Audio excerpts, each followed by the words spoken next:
За minor adjustment хэрхэн хийх вэ гэвэл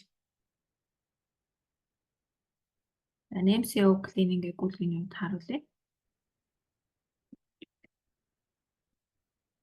За bill payment нь бол 170-50-аар үүссэн байсан.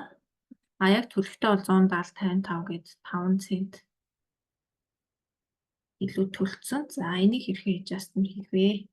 Иймэрхүү жижиг сажиг гүйлгээнүүд дээр бол minor adjustment гэдгийг сонгоод тохируулаад хийчихдэг. Илүү төлөлт ороод ирсэн бол яах вэ гэдгийг харуулъя.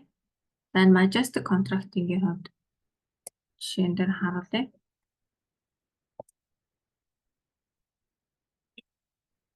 Majestic yes. За $200-оор invoice үүссэн байсан. Тэгсэн чинь $450 ороод ирсэн.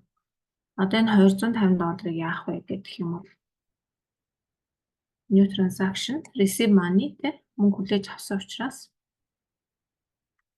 яа тэгээ эндээс receive this одоо энэ илүү гарсан $250-ыг урьдчилгаа төлбөр гэж авч болно. Эсвэл илүү төлөлт гэж авч болно те overpayment гэж авлага руу орно.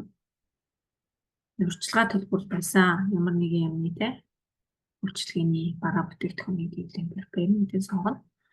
За overpayment current account receivable дээр.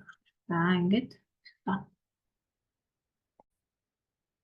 бас дараагийн нэг түгээмэл хэрэглэгддэг функц бол энэ find and record гэдэг байгаа.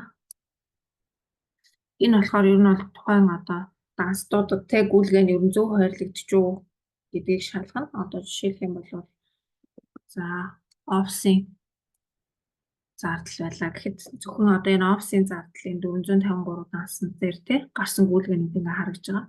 Тэр эдгээрийг ингээ шалгаад магадгүй те англи нь буруу хийгдсэн гүйлгээ байл энийг засна гэсэн үг.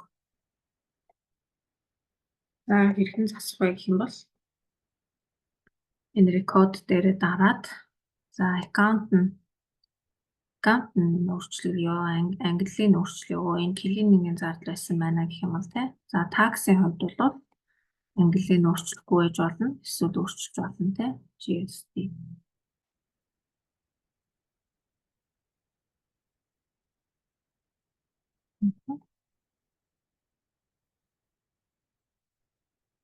За ингээд